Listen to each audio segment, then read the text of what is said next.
அரிசி ஆல்ரெடி ஊற வச்சிருந்தேன், அதை கழுவி போட்டுக்கலாம்.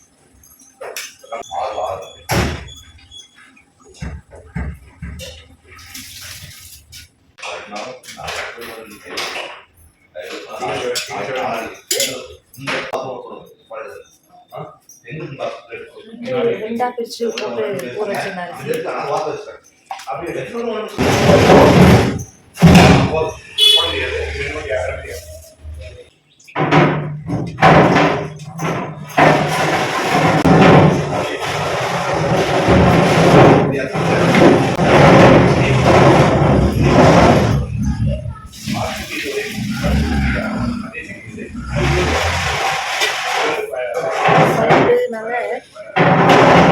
சவுண்டுனால உங்களுக்கு வாய்ஸ் கேட்காது, அதனால நான் மியூசிக் போட்டு விட்டுறேன்.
குக்கருக்கு விசில் போட்டாச்சு, விசில் வரட்டும். அடுத்தது என்னன்னு நான் காமிக்கிறேன். விசில் வந்துருச்சு, அதுக்குள்ளே ஒரு ஃபோன் கால் வந்துருச்சுங்களா, அதனால எடுக்க முடியல. விசில் வந்துருச்சு, நம்ம இறக்கி வச்சிட்டோம்னா அவர் குளிக்க போயிட்டாரு, தூக்கி இறக்கி வைக்கணும். ஏன்னா ஸ்டவ்வில் ஹீட்லேயே இருந்ததுன்னு வைங்களேன், அது விசில் வரதுக்கு ரொம்ப லேட் ஆகும். நம்ம இறக்கி வச்சிட்டோம்னா அது கொஞ்சம் சீக்கிரமாக விசில் வரது. 2 பேர் சேர்த்து தூக்கணும். இங்கே வைக்கிறதுனால சரியான வெயிட். என்ன இந்த குக்கரில் ஒரே ஒரு டிஸ்அட்வான்டேஜ் என்னென்னா, நிறைய அரிசி வைக்கணுமா, லைட்டாக அடி பிடிச்சிது. மீதி 12 லிட்டர் குக்கர் இதெல்லாம் வந்து அடி பிடிக்கிறது இல்லை. இது 25 லிட்டரில் வெந்துட்டே இருக்குல்ல, அதனால் லைட்டாக அடி பிடிச்சிடும். அதனால் விசில் வருதா இல்லையான்னு பார்த்து எடுத்துகிட்டு டக்குன்னு ஆஃப் பண்ணிடணும். அப்பவுமே லைட்டாக பிடிச்சிடும், ரொம்பலாம் பிடிக்காது, அந்த லைட்டாக தான். பாத்திரமெல்லாம் விளக்கி வச்சுட்டு வந்தேன். அதில் டிஃபனுக்கு மாவு இருக்குது, தோசை ஊற்றிக்கலாம். நேற்று வச்சு சாம்பார் இருக்குது, சூடு பண்ணி காலையில் அதை ஊற்றி சாப்பிட்டுக்கலாம். மத்தியானம் ஏதாவது குக்கர் ஆப்பில் ஆர்டர் வந்ததுன்னா எக்ஸ்ட்ராவாக செஞ்சு அதை சாப்பிட்டுக்க வேண்டியதான். என்ன பண்ணுறதுங்க, அப்படியே போயிட்டுருக்குது.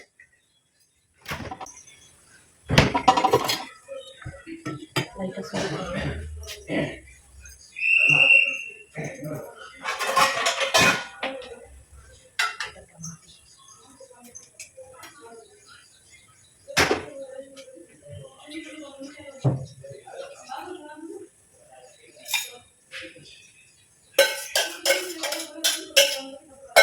திடீர்னு ஃபோனில் வந்துதான் அதை பார்த்தேன்.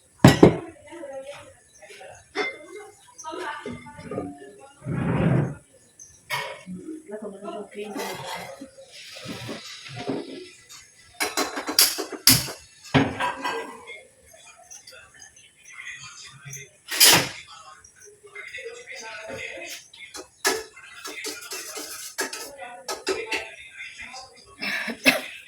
குழம்பு சூடாயிடுச்சுன்னா அவர் வந்தோடனே சுட சுட தோசை ஊற்றிக்கலாம். மறக்காமல் எங்கள் சேனலில் சப்ஸ்கிரைப் பண்ணுங்கள், லைக் பண்ணுங்கள். நிறைய பேர் பார்க்குறாங்க, நல்லா இருக்கா நல்லா இல்லையான்னு தெரியல, வீடியோலாம் பண்ணுறாங்க சப்ஸ்கிரைப், ஆனால் கம்மியாக வந்து. நானும் ரெகுலராக வீடியோ போடுறதில்ல, இப்போ கண்டினியூவாக போடணும்னு நினச்சிட்ருக்கேன். ஏன்னா நம்ம வச்சு எடுத்துகிட்ருக்கணும், அதெல்லாம் நம்மளால முடியாது. நம்மளாவே ட்ரை பண்ணுவோம் அப்படின்னா இந்த ஸ்டாண்டை வச்சு எடுப்போம் அப்படின்ட்டு.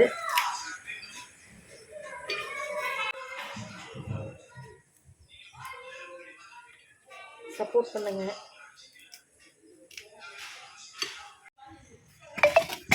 எல்லாம் க்ளீன் பண்ணிட்டேன். இங்கே டேபிள்லாம்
தக்காளி சாதம்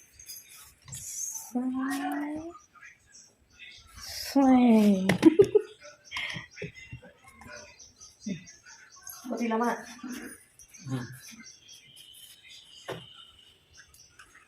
அந்த சைடு எடுத்துக்கலாம்.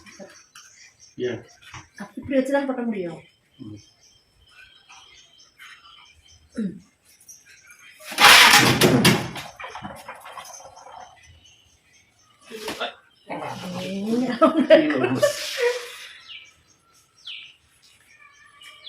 எடுத்துருவீங்க. இன்னைக்குள்ள கொட்டிடலாமா?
லைட்டா அடி பிடிச்சிச்சு இல்லையா? அதெல்லாம் எடுத்துட்டு இருக்கிறாரு.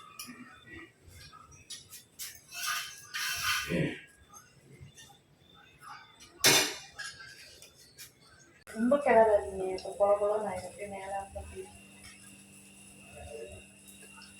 இந்த கரண்டி வச்சுக்கோங்க. இந்த கரண்டி இப்படி பண்ணுங்க. இப்படி எடுத்து விடு. இப்படி பண்ணுங்க. ஒரு கரண்டியை வச்சு பண்ணீங்கன்னா எவ்வளோ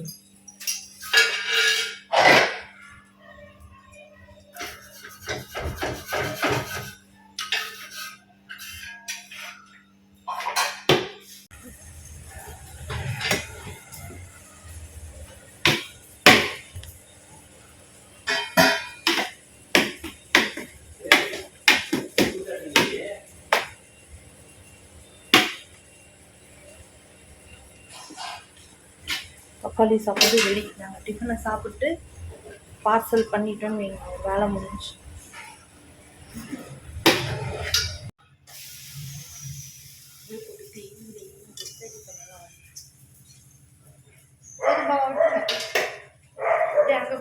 வச்சுருங்க அந்த முன்னாடி ஆறிட்டு இருக்கட்டும். டிஃபன் சாப்பிட்டு மடமடன்னு கட்ட நீங்கள் எடுத்து பாக்ஸ் அட்டைப்பெட்டியில் போட்டிங்கன்னா கொண்டு போய் கொடுத்துட்டு வந்துடலாம். இதை வந்துட்டு ஒரு பாத்திரத்தில் அடி பிடிச்சதெல்லாம் அள்ளி வைங்க. மயிலுக்கு போட்டுட்டு இது அப்படியே ஊற போட்டோம்னா கழுவி இல்லை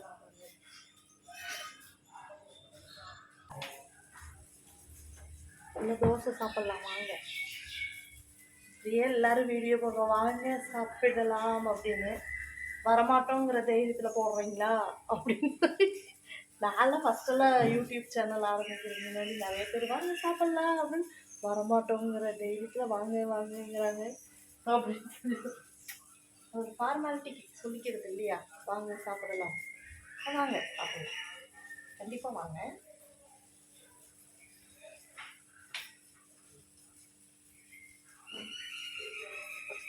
எப்போ வந்தீங்கன்னாலும் 1 மணி நேரத்தில் நல்லா சுட சுட என்ன இருக்கோ செஞ்சு கொடுத்துடலாம்.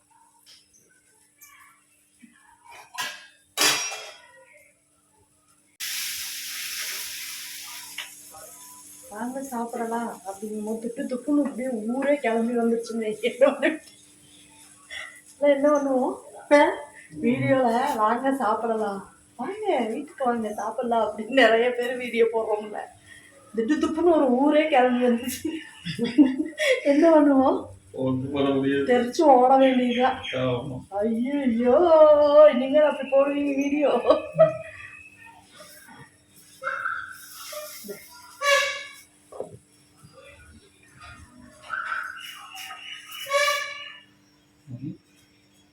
மயில் இல்லை.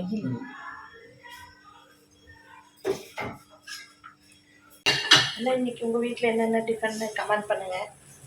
கமெண்ட்ஸ் எல்லாம் வர்றதே இல்லைங்க எனக்கு, சும்மா சொல்கிறது. யாராவது பார்த்தா ஒருத்தர் 2 பேர் பண்ணுறாங்க இல்லையா, அவங்களாவது பண்ணுவாங்க இல்லையா.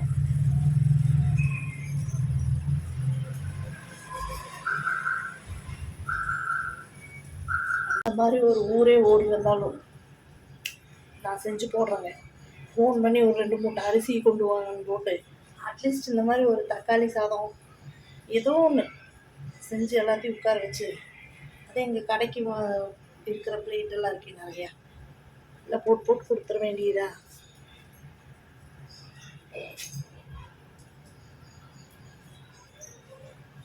கடைக்கே எத்தனை பேத்துக்கு சமைச்சு போடணும், வரவங்களுக்கு சமைச்சு போடுவீங்க.